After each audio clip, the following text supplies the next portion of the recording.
Nongeye kubaramutsa nshuti bavandimwe aho muherereye mwese mudukurikirana ku makuru ku mutekano politike na diplomasi.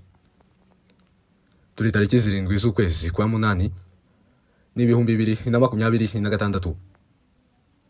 Ku makuru atugeraho aka kanya kugeza kuri ubu ubwoba ni bwose mu mijyi nka Karemi, Uvira ndetse na Baraka. Inyuma yaho rero bikanga ibitero bikomeye cyane bya M23 ifatanyije na MLDP twirwaneho, bagiye bashinja ko iyi mijyi ari itegurirwamo ibitero bigiye bitandukanye bigabwa mu bice bagiye bigarurira.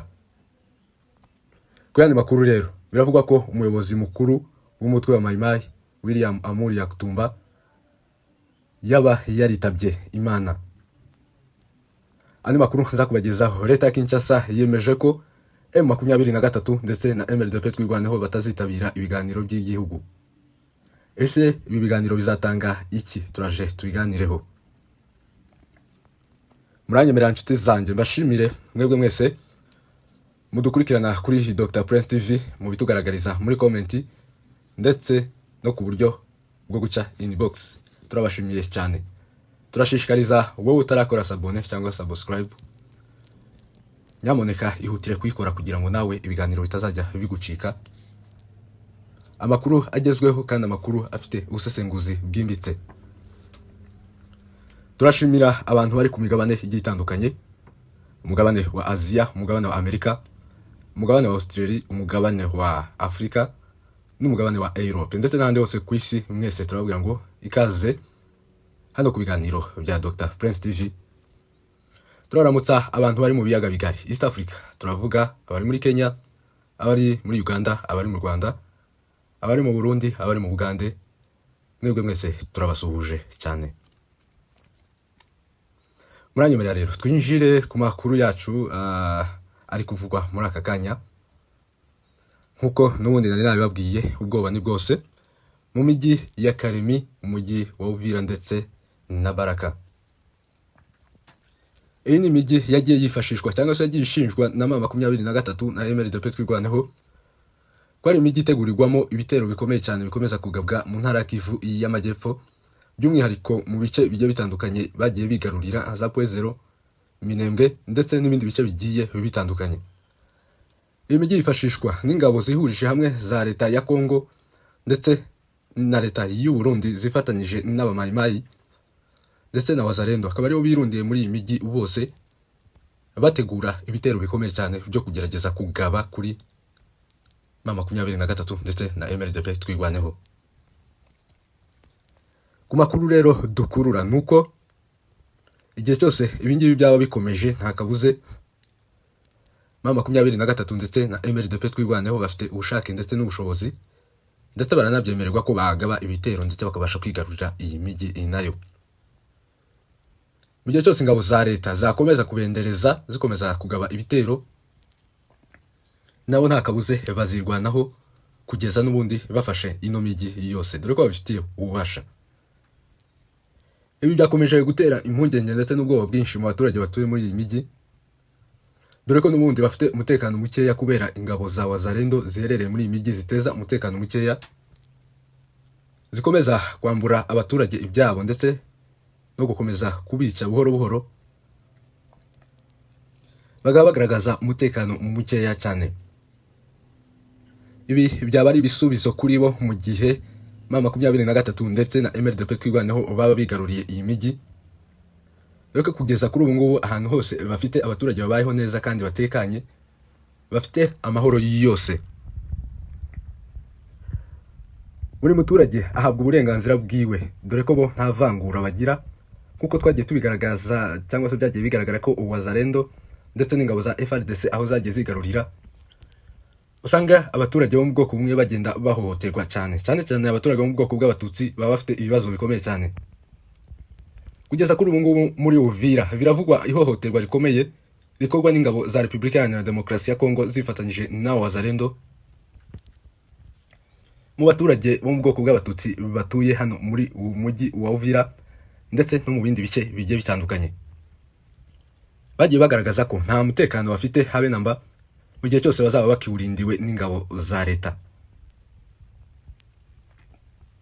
nabo rero muri bamwe barasaba ko M23 na MLDP twirwaneho bakora ibishoboka byose bakabatabara bakabasha kwigarurira imwe muri no migi mu rwego kugira ngo barebe ko nabo babona amahoro.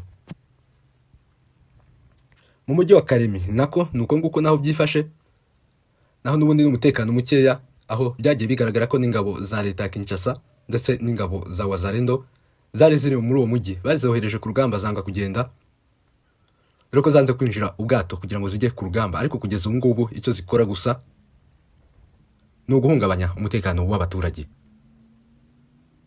ni ukubagirira nabi, no gukomeza kubangiriza ndetse no gukomeza kurya imitungo y'abaturage, babasoresha imisoro myinshi ndetse no kugerageza bamwe kubica. Ibikorwa by'ubujura bibera muri iyi migi byose bishinjwa ingabo za Wazalendo ndetse n'ingabo za FARDC, aho kugira ngo barindire umutekano abaturage, ahubwo nibo bakomeza guhungabanya uwo mutekano w'abaturage. Mu mujyi wa Barakawo ntituvuga byinshi kuko ibiberamo ntawe utabibona, dore ko n'abana batoya bashobora kubona ibibera muri uyu mujyi. N'urugomo rukabije, urugomo ruteye ubwoba rukogwa n'ingabo za Wazalendo. Ikibazo kimwe twibaza, ese izi ngabo za Wazalendo zaba zikontorwa na leta ya Kinshasa cyangwa ni ingabo zigenga? Igisubizo ni no. Nuko izi ngabo za Wazalendo zisa nkaho ari ingabo zigenga, dore ko zikora icyo zishakiye kugeza kuri ubu ngubu. Zatangiye no gusoresha abaturage imisoro baherereye muri umujyi wa Baraka. Kugeza kuri ubu ntacyo ingabo zibikoraho, ntacyo ingabo z'igihugu zibikoraho, zikomeza zireberera n'ubundi gusa ibingibi byose biba. Muranyemera rero twinjire ku yandi makuru yacu n'ubundi nabateguriye. Umuyobozi mukuru w'umutwe wa Mai Mai, uyu niyo bita William Yakutumba cyangwa se William Amuri Yakutumba ku mazina yiwe yuzuye, biravuga ko rero yitabye Imana cyangwa yapfuye mu minsi yashize. Hagiye humvikana inkuru nyinshi cyane zakomeje kuvuga ko uyu nguyu Amuri Yakutumba yaba yarapfuye. Kugeza kuri ubu ngubu ni urujijo rukomeye cyane mu baturage ndetse n'abanyagihugu ba Kongo, kuba uyu mujenerali yaba yarapfuye ku buryo butamenyekanye. Bivugwa ko ari ibitero byagabwe n'abarundi bikamuhitana. General Yakutumba rero, kugeza kuri ubu amakuru dukurura nuko hafi 90% byaba byemezwa ko yaba yarapfuye, dore ko amaze hafi amezi 3 yose atagaragara mu ruhame. Ibinyamakuru bigiye bitandukanye ndetse n'abasesenguzi bahariya muri Repubulika Iharanira Demokarasi ya Kongo bagiye babika cyangwa se bemeza uru rupfu rwa General Yakutumba, ariko kugeza kuri ubu ngubu nta makuru yemewe aratangazwa, haba ku ruhande rwa Mai Mai ndetse no ku ruhande rwa Repubulika Iharanira Demokarasi ya Kongo. Ibi ni ibyishimo bikomeye cyane ndetse no kuba hakwishimirwa urupfu rw'uyu mugabo, dore ko ari umwe mu bagabo bamaze ubwoko bw'abanyamurenge ndetse n'ubwoko bw'abatutsi muri rusange. Uyu ni umwe mu bagabo bashinjwa ko baba barasenye ndetse baranangije bikomeye muri Minembwe hano muri Kivu y'intara y'Amajyepfo. Ni ibikorwa byinshi by'umunyamaswa yakoze, nkuko tubisanga mu maraporo agiye atandukanye yagiye amushinja ko yagiye yitabira ubwicanyi bukomeye ndetse yabashije no kubuyobora akoresheje rero aba Mai Mai ndetse umutwe w'aba Mai Mai yagiye ayobora. Babashije gusenya ndetse banica abaturage benshi bo mu bwoko bw'abanyamurenge ndetse n'abandi bagiye batandukanye b'abatutsi, haba ababarizwa mu ntara Kivu y'Amajyaruguru. Urupfu rwa General Yakutumba rwashimisha benshi cyane b'abanyekongo, dore ko yagize uruhare mu ntambara zigiye zitandukanye zibera hano muri Kongo. Impfu zitandukanye zibera hano muri Kongo byose biri mu maboko y'uyu mugabo General William Yakutumba, dore ko kugeza kuri ubu ngubu cyane yagiye ashigikirwa n'ubutegetsi bwa leta ya Kinshasa. Nkuko mu minsi yashize twabibonye ko yajyanye na Kongoro, uyu nguyu bagirana mu bibogobogo ndetse agaragara ari gusaba imbabazi abaturage bo mu bwoko bw'abanyamurenge, ariko kugeza kuri ubu ntabwo yigeze afatwa ngo abazwe ibyaha yakoze, dore ko ari umwe mu bagabo bafite amaraso menshi y'abanyekongo bagiye bapfa urusorongo, bamwe bazira uko baremwe. Ikibazo twibaza twebwe nk'abasesenguzi ndetse n'abanyekongo muri rusange, ntimwumvikana impamvu leta ya Kinshasa idafata uyu mugabo ngo ashinjwe ibyaha yakoze abashe kuba yabihanirwa, ahubwo bakomeza kumuha imbaraga ndetse n'ububasha bwo gukomeza kwidegembya hano muri Repubulika Iharanira Demokarasi ya Kongo, ndetse no kugaba ibitero bigiye bitandukanye. Munyemerere inshuti zanjye dukomeze kuri iyi nkuru ya nyuma dusoza amakuru yacu. Leta ya Kinshasa yemeje ko M23 na Twirwaneho batazitabira ibiganiro by'igihugu. Ese ibi bizatanga umusaruro? Iki ni ikibazo kibazwa n'abanyekongo muri rusange bo mu bwoko bw'abatutsi ndetse n'abandi bagiye batandukanye bari ahagiye hatandukanye.